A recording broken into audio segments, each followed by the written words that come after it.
1 month before my Christian ordination, 25 years ago, in the Swedenborgian faith, I engaged in my first Native American vision quest. Has anybody here been on a vision quest? Oh, okay. My mom, actually. Isn't that fun? A vision quest, very briefly, is a Native American practice of going alone into the woods and staying within a small circle for 4 days and nights with only water, seeking a vision from God, from the Creator, for life and for direction. So right before I was ordained, I went into a philosophy class of the Apache tradition. And I learned about that medicine, and I then wanted a vision for my Swedenborgian ministry. I spent these 4 days and nights in the woods. I was by myself in this circle. There was, just so that you realize I'm a reasonable person, there was a watcher about a half a mile away, just in case I needed help. There was a person that was in the woods, but not close enough that I could hear or talk to or do anything with that person. As the sun set on the first day, guess what happened? It started to rain.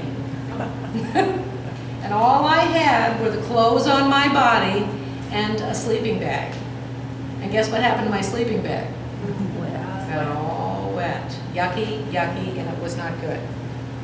I was filled with discomfort physically. I was afraid because there were critters making noises in an empty log next to my sleeping bag. And I was hungry. Have you ever gone even a whole day? Well, maybe if you had to have a procedure in the hospital, you might have gone a whole day without food. I had water, but my stomach was growling, and there were noises out there, and the rain was falling, and it was dark, and I was scared, and I almost left. My mind was very busy. Do you have busy minds? I was thinking about all the things that I could be doing, and all the things I could be eating, sitting in a hot bath with bubbles.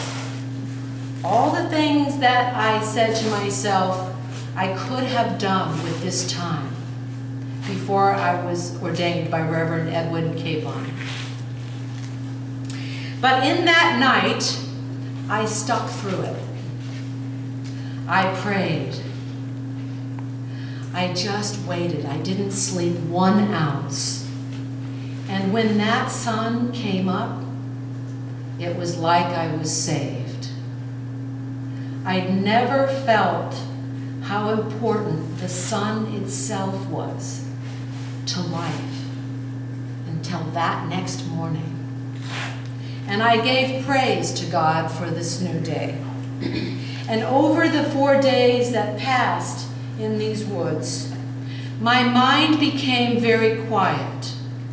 So when I started out, I was literally just either sitting in my circle or pacing for 4 days a night. You know how long that is when you have nothing else to do but to listen? And my mind went from, I should have done this, what am I going to do? Is my ordination going to go okay? I got to fly all the way out to Pepperdine University, am I going to pack everything? You know, all these crazy little details that our minds think about. And in 4 days and nights, what happened that remains still in me is that my mind went like this and became very still and very focused. Even though it was very uncomfortable, my mind went from busy chatter to very quiet and paying attention to every sound, to the sacred earth speaking. So at the end of the 3rd day, the vision came, and it wasn't at all what I expected. So it was morning, the 3rd day, and I looked kind of farther. For the first time, I was so focused on all the animals and the spiders and the raccoons and the birds and the sounds and the rain, everything that was really close to me that could affect me. But on the third day, I looked farther into the woods. And it was that action that made me see 12 medicine men and women standing in the woods. There were 6 males and 6 females. And they were all staring right at me, waiting for me to see them. Do you remember Matthew Fox's statement at convention when he said there's a bunch of unemployed angels walking around and they're looking for us to employ them? So there were 12 in the woods just standing there waiting for me to look at them and to see them. And as soon as I did, this was a vision that I perceived God gave me. As soon as I saw them, they looked right at me and they stepped forward 1 step. And it was actually 10 years later after that vision quest that I actually started to pay attention to them and to use them in my ministry. 10 years I waited. I'm a little stubborn. So God gave me this vision in the woods. And I knew they were for me, just as you have angels for you. They were a gift for my purpose. And as many years have passed as director of the Elmont New Church Retreat Center, as youth chaplain, as the pastor of the Royal Oak, Michigan Church, as a cancer chaplain at our local hospital, as a volunteer police chaplain, all these things I have engaged in for the service of our Lord. And I see now, 25 years later, that I am called to utilize the angels in the woods. God activated a dimension of my purpose, and I knew that this vision was a part of my Christian ordination. From the very beginning, humankind was given the directive to take care of God's creation, to have dominion, which means to care for and take charge of protecting our planet. Now more than ever, of course, we know this directive is crucial to our survival and to our neighbor. We must own our place in creation, and this will result in a deeper relationship with the Lord and our loving our neighbors on a much more profound level, so that closeness to our Lord will take on a new meaning. We are separating ourselves. We are separating our perception of who the Lord is with material matter. But what will happen miraculously will be, as we take care of the earth, the relationship we have, the imminent personal relationship we have with the Lord, will deepen significantly. When we come to understand something, just in general, when we get a new understanding, we separate the wheat from the chaff. The good will take up arms and will act, and dark forces will say even that this is irrelevant. Dark forces will say it's useless to try. So now we go deeper to the design of existence itself. And it's interesting to note that it was the Lord's good pleasure to create levels of meaning. So let me stop here and engage our youth too. Do you know that we have many different levels inside of us? So we have our skin. What's under the skin? Veins. Veins. What else is under our skin? Fat. Bones. Our bones. What else? Fat. Fat, muscle, sinew. What's under all that? Blood. Huh? Blood. Blood. And inside the blood? Cells. Cells, oxygen. Inside the cells, Organelles. hmm? Organelles. Ooh, we got a scientist here. We've got organelles, we've got mitochondria, that's the powerhouse of the cell. We've got all kinds of things at deeper levels that we don't even see. So it's a part of the design of existence that God made all of us, and everything that we know of the planet has many layers. What else has many layers? Yes. The earth has many layers. Did you know that most of the water of the planet is underground and we don't even see it? Very good, Cameron. What else? The Bible. That's what I'm looking for. Emanuel Swedenborg's vision that inside the Bible there are many layers. Do you know that when I had my awakening of my faith, I was in college. Before I was in college, I really didn't know much. I didn't really feel much about God. And then when I was in college, I had an experience. And as soon as I had that awakening, I ran to the Bible that my grandma Gwen gave me, Gwen Billings, and I opened it up, and you know what else happened? I looked at the words, and inside every word were golden layers. And it was like it was in my mind. So that I didn't just become a minister in the Swedenborgian church because I'm fourth generation Swedenborgian, which I'm really proud of, but at the time I was kind of running. But I became a Swedenborgian minister because things happened to me that were true that Swedenborg talked about. And that's one of those things, is that inside the word were levels of meaning that I just knew were there. And so I knew that everything had all these layers, all these levels, and that's how God created everything. So I want to ask you a question. Why did God create levels of existence? What does that do? It makes it richer. Definitely. Did you hear what she said? It makes it richer. And you have to dig. Ooh, that's a good answer. We have to dig for answers. Very good. What else?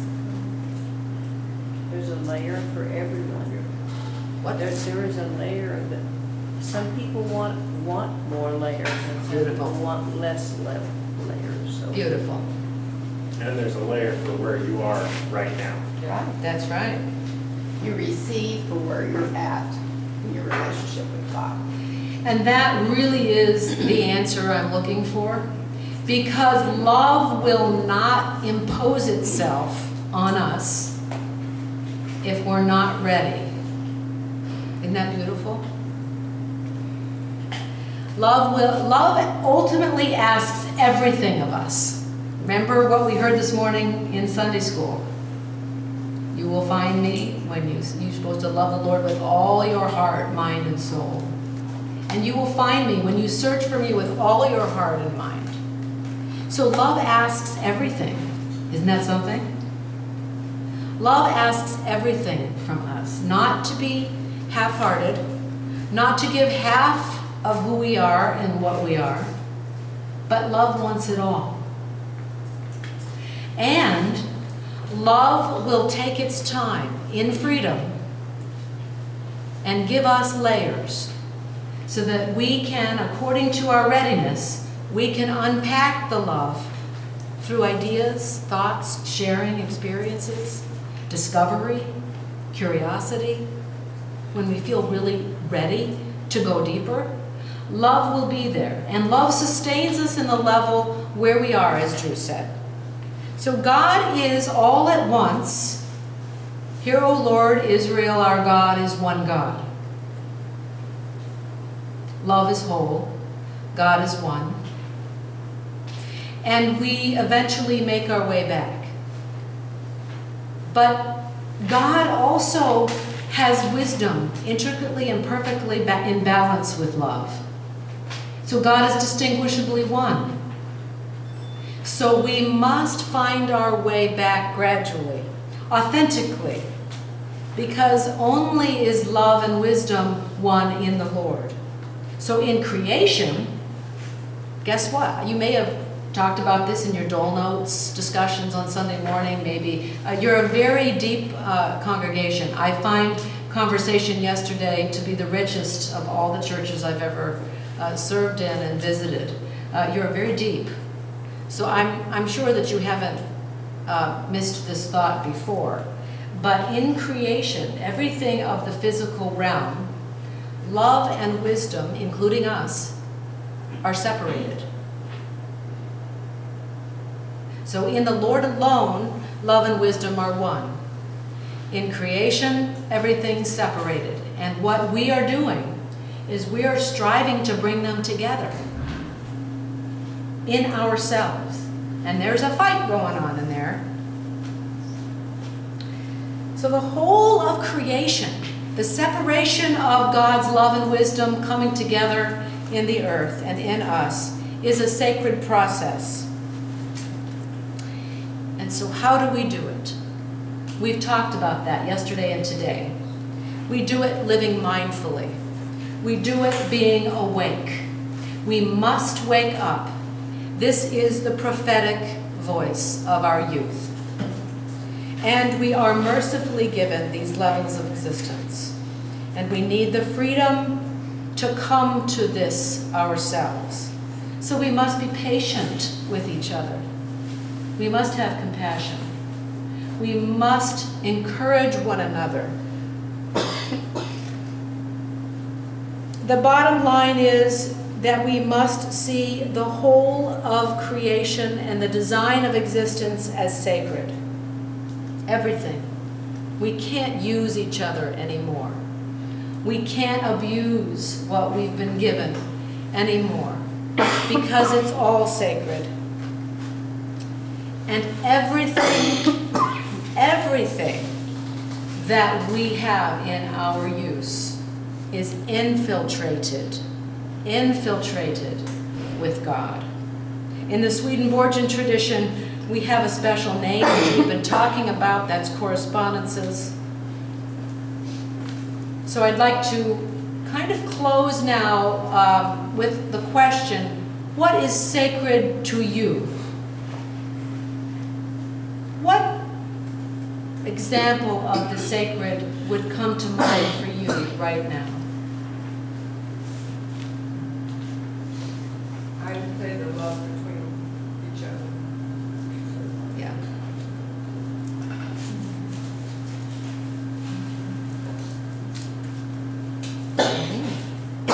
I would say health is sacred to me. I was diagnosed with lupus last summer, and I'm doing well. But I tell you what, I realize how sacred it is to have a healthy body. And when I don't feel healthy, how important it is to think of this body as doing the very best that it can, and to treat it gently, to treat myself gently. I have some examples. Your children are sacred. Your marriage is sacred. Perhaps this place, your church is sacred. Your country. What would be one more example from you? Music? Is anybody a musician here besides Vanita? Yeah? But listening to it, I'm not a musician, but I love it. I love music. Thank you. And when we love something, don't we want to protect it? Drew would do anything to protect Levi and Cameron. And it's that love. We need to usher that kind of love for our earth now.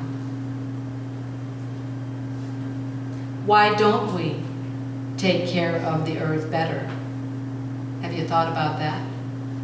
Why don't we? We don't think we have to because it's always there. Boy, you're a good one. She's a smartie. She's a smart one. I'd like a Linda, please, in my congregation. Then you'll have to move to Kansas. Okay.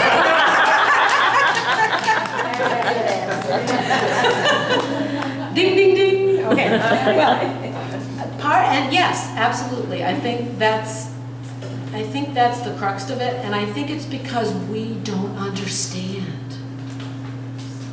I don't think we understand what God is yet calling us to do now.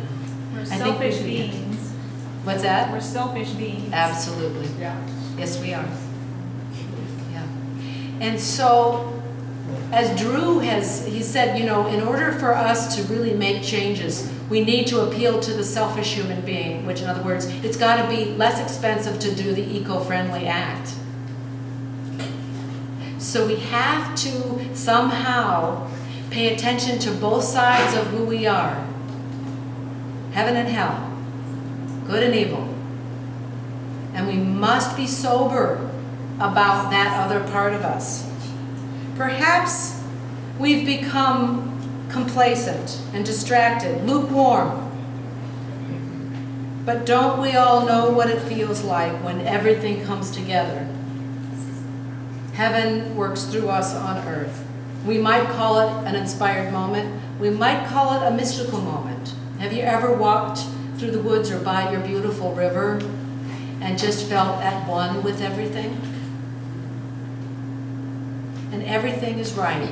Even though you know there's a lot of things we need to do differently, everything is right. It's a miracle. And it's possible. So my message to you today is take heart.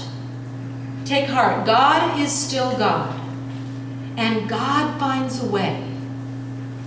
Even when we can't imagine that there is a way to fix the mess that we've set in motion.